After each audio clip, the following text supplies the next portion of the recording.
ఫలితంగా అధికారులు అఫీషియల్గా మరొకసారి 13వ తారీఖు ఇస్తాము అని చెప్పారు. ఇవ్వడమే కాదు, ఇప్పుడు మన ఈరోజు పోరాటానికి మద్దతుగా సిపిఎం రాష్ట్ర కార్యదర్శి వర్గ సభ్యులు కమిటీ చుక్కారాములు గారు వచ్చారు. ఆయనకు ఆర్డర్ కాపీని కూడా ఇవ్వడం జరిగింది. మనల్ని ఉద్దేశించి ముందుగా చుక్కారాములు గారు మాట్లాడతారు.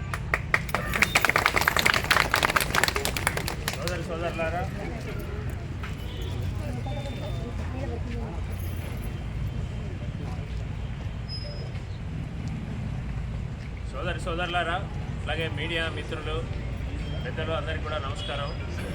మీ అందరూ కూడా డబుల్ బెడ్రూమ్ ఇండ్లు మరి గత ప్రభుత్వం బీఆర్ఎస్ ప్రభుత్వం వారు ఎవరైతే పేదలు ఉన్నారో, నిజమైన లబ్ధిదారులు ఉన్నారో వాళ్ళందరినీ కూడా గుర్తించి విచారణ జరిపి మరి మీ అందరికీ కూడా డబుల్ బెడ్రూమ్ ఇండ్లు కేటాయించారు.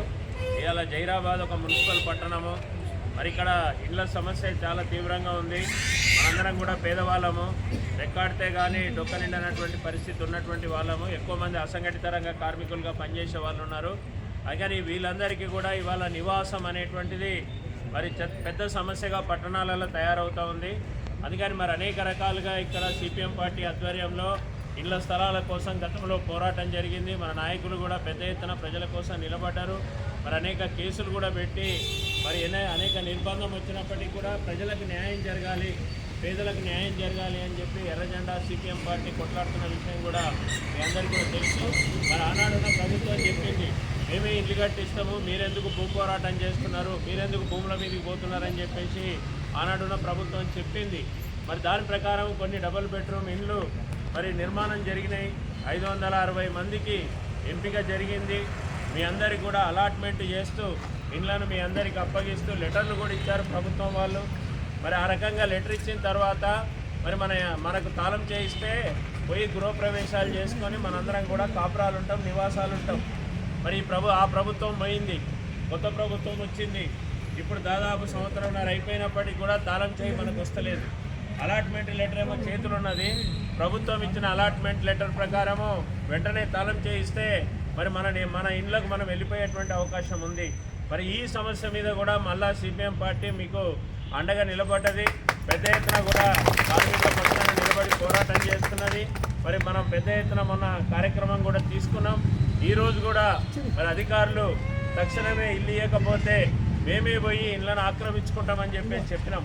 ఇక ఆగే ఓపిక మనకు లేదు, మన ఓపిక నశించిపోయింది. ఇక ఈ కార్యాలయాల చుట్టూ తిరిగి, అధికారుల చుట్టూ తిరిగి ఇక మన ఓపిక లేనటువంటి స్థితిలో మరి ఇలా ఏదో ఒక కార్యక్రమం తీర్చుకోవాలని చెప్పేసి నిర్ణయం తీసుకున్నాం. మీ అందరికీ కూడా చెప్పినాం. ఈరోజు మేము కూడా దీంట్లో పాల్గొనడం కోసం ఇక్కడ దాకా వచ్చినాం. మరి ఏమైనా ఇలా శుభ పరిణామము, ప్రభుత్వం వాళ్ళు, కలెక్టర్ వాళ్ళు మనకు ఆర్డర్ కాపీ ఇచ్చారు. ఇందులో 526 మందికి మరి వెంటనే ఇండ్లు అలాట్ చేయండి అని చెప్పేసి ప్రత్యేకంగా ఆర్డర్ కాపీ ఇచ్చారు.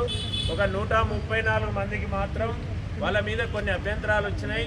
కొంతమంది వాళ్ళ మీద ఫిర్యాదులు చేసిర్రు. అది మేము విచారణ జరుపుతామని చెప్పేసి మరి ఇప్పుడే తహసీల్దార్ గారు కూడా చెప్పారు. మరి ఈ 526 మందికి ఎప్పుడు మాకు తాళం చేయిస్తారు అని అంటే 13వ తారీఖు నాడు వచ్చి తాళం చేయి తీసుకోండి అని చెప్పి కూడా ఇప్పుడు తహసీల్దార్ గారు చెప్పారు. ఇది మన పోరాట విజయము.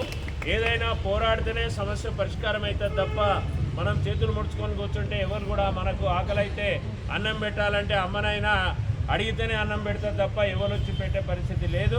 కాబట్టి ఈరోజు పేదల పక్షాన మరి ఈ డబుల్ బెడ్రూమ్ సమస్య, అలాట్మెంట్ సమస్య పరిష్కారం కావడం కోసం మీరందరూ ఐకమత్యంగా ఉన్నారు. మీకు అండగా మేమందరం ఉన్నాం. మన ట్రేడ్ యూనియన్లు, మన సిఐటి కార్యకర్తలు కూడా ఈరోజు మీకు అండగా నిలబడ్డారు. ఎందుకంటే మీలో ఎక్కువ మంది పనిచేసుకునే వాళ్ళే ఉన్నారు. ఇప్పుడు రాగానే చెప్తున్నారు, ఇట్లా రోజు తిరగాలంటే ఎట్లా, మాకు ఇవాళ రోజు కూలిపోతున్నది, మా జీవనోపాధి ఇబ్బంది అవుతున్నది అని చెప్పేసి కూడా ఇవాళ చాలామంది పేదలు చెప్తున్న పరిస్థితి ఉంది. అందులో ఎక్కువ మంది మహిళలు ఇవాళ ఇక్కడ దాకా వచ్చినాము అని అంటే మరి మీ అందరూ కూడా ఈ సమస్య యొక్క తీవ్రత ఎట్లుంది అనేది దీన్ని చూస్తేనే మనకు అర్థమవుతున్నది. మరి ఏమైనా ఈ సమస్య పరిష్కారమైనందుకు సంతోషము. మీ అందరికీ కూడా సిపిఎం పార్టీ రాష్ట్ర కమిటీ తరఫున నేను అభినందనలు తెలియజేస్తున్నాను. మరి ప్రభుత్వానికి కూడా కృతజ్ఞతలు చెప్తున్నాం. వాళ్ళ అన్న మాట ప్రకారం తహసీల్దార్ గారు 13వ తారీఖు నాడు మనకు తాళం చేతులు ఇచ్చి మనందరినీ కూడా గృహప్రవేశాలు చేయించాలి. ఒకవేళ ఆలస్యం జరిగితే మాత్రం ఇక మళ్ళీ వీళ్ళ దగ్గరికి వచ్చేది ఉండదు. మనం పోయి మన డబుల్ బెడ్రూమ్ మన దగ్గర కాగితం ఉన్నది, పోయి సక్కగా పోయి అక్కడే తీసుకున్నాం. ఇచ్చినటువంటి ఆర్డర్ ఏదైతే ఉందో ఈ ఆర్డర్ కాపీని గౌరవించి ఇవాళ మన ఆందోళనను విరమిస్తున్నాం. వచ్చి ఇది సమస్య పరిష్కారమైనందుకు అందరికీ కూడా ధన్యవాదాలు చెప్తూ మీ అందరికీ కూడా అభినందనలు చెప్తూ రైట్ అమ్మ, అందరికీ ధన్యవాదాలు. రేపు 13వ తారీఖు రోజు అందరూ ఎక్కడ ప్లేస్ అనేది చెప్తారు. అది మున్సిపల్ ఆఫీసా అక్కడనే అనేటువంటి చెప్తామని చెప్పి చెప్పిండ్రు. ఆ పొద్దున మాట్లాడినప్పుడు కూడా ప్లేస్ చెప్తామని చెప్పి చెప్పారు. టైము ప్లేస్ చెప్తారు. దాన్ని బట్టి మనం అందరం కూడా ప్రొసీడ్ అయినా మీరు అందరూ 13వ తారీఖు వరకు ఎక్కడికక్కడ మీ పనులు మీరు చేసుకోవచ్చు.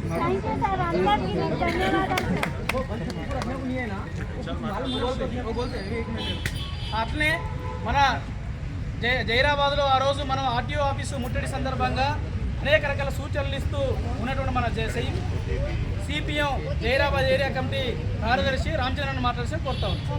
మిత్రులారా అందరికీ నమస్కారం.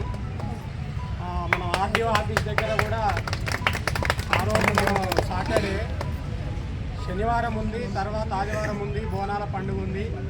కాబట్టి ఆ రోజు కూడా పోరాటంలో పాల్గొనడానికి వచ్చిన మీకు అందరితో కూడా ఆ రోజు సంప్రదింపులు చేయడం అనేటువంటి జరిగింది.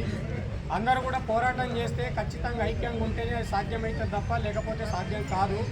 కాబట్టి మీరు అందరూ కలిసి ఏ నిర్ణయం చేస్తారో ఆ నిర్ణయానికి సిపిఎం పార్టీ మీ వెనకాల ఉంటుంది, కట్టుబడి ఉంటుందని చెప్పేసి అని ఆ రోజు చెప్పడం అనేటువంటి జరిగింది. అదే పద్ధతుల్లో నేను ఆ రోజు కూడా చెప్పిన ఈ జైరాబాద్ పట్టణంలో ప్రభుత్వ స్థలాలు లేవు అని అంటే గుడిసెలేసి కేసులు పెట్టించుకొని జైలు పోయినటువంటి చరిత్ర సిపిఎం పార్టీ తప్ప ఇంకొక పార్టీది ఈ నియోజకవర్గంలో లేదు.